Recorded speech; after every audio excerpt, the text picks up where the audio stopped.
So magandang buhay mga kabahay all over the world. Again, this is Randy Salvador po, ang aking misis na bagong reband, Julian Salvador, kayo pong susi at tulay patungo sa pangarap yung bahay. So for today's videos, mag-update nga tayo dito sa Villas Pistry, which is si Daniela Model 3-story townhouse. So ano nga bang update, construction status? For today's vlog, kung makikita nyo, sa likod natin, ayan po, block 19 po yan. Kung makikita nyo, ipipinish na lang po siya. Meron na tayong 2 units dito na painted na siya and pinipinish na po yung harapan natin.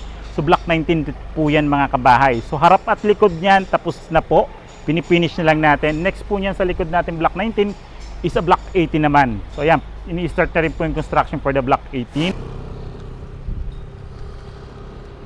So yun mga kabahay, so ito po yung status ng 3-story townhouse natin dito, which is si Daniela Model. Kung makikita nyo, isang block na po yung nakatayo natin, magkatalikuran na block, which is block 19 po. So kung makikita nyo, pipinish na lang po tayo, pintura, tapos na si block 19.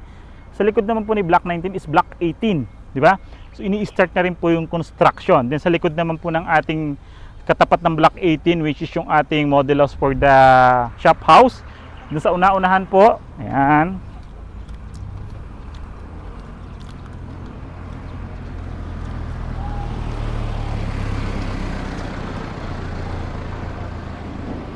So ayan, di ba?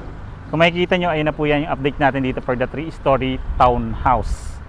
Yan, di ba? Si block 19 is patapos na po yan, magkatalikuran na block. Block 18, ini-start na rin po. Ikikita nyo, ayun po si model house natin. Model house for Daniela 3-story. So yung mga kabahay, so update tayo today. So di tayo makakababa kasi bawal. So ito, block 25 to. Yan, so ayan. Video na lang tayo. Sa likod naman ng model house natin ng Martinez 22. Yan, block 23 na po yung mga tinatayo na yan. Yan, sa block 23. Sunod naman pong block is block 24. So tinatayo na din po yung unit natin, yung block natin dito sa block 24. Yan po. So diba, sobrang busy na. So dire-diretso naman na po itong gawa natin dito sa 3-story Daniela. Dito naman sa bandang right side natin is a block 26. So 25, 26. Dito sa side, sa may perimeter is hindi pa rin po ini-start. Yan. Sa kabilang side naman, sa may likod ng model house is block 27. So hindi pa rin po siya ini-start. Yan.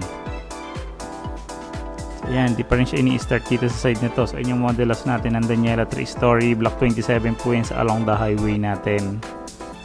So, by next, siguro this year, by 2024, second quarter, baka patapos na rin po lahat ng blocks natin ginagawa dito. So, ayan. So, this is our Daniela 3-story model house naman mga kabahay. Ayan. So, stop tayo rito para makapag-video ng kaunti. So, yung mga kabahay, so ito yung model house natin kay Daniela 3-story nga mga kabahay. So, si Daniela 3-story model house is located sa block 30.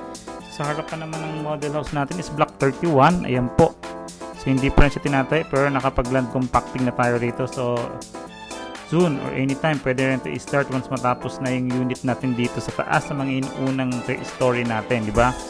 Ang bilis na po ng construction natin dito kay Daniela 3-story. Ayan po. Block 26 and 32. Ayan po. So hindi po siya ini-start. Block 25, 26, 32, 31, 33, and 34. So, hindi pa po yung ini-start. Yan po. Ito naman po yung likod ng model house natin. Yan. Diba? So, ayan. At least nakapag-update tayo today because nakita natin yung progress. So, ang dami na po ng blocks na itinatayo dito. So, nag-i-start na po. Ibig sabihin, tuloy-tuloy. So, mga kabahay, so yung update natin dito sa Daniela 3-story townhouse. Pasensya na po at di po tayo makapaglakad o makapag-drive ng bababa ka by block and lot. So, hindi po siya pwede. So yun po yung status natin construction dito sa Villas Pistry Daniela 3-story. So yung mga kabahay, maraming salamat.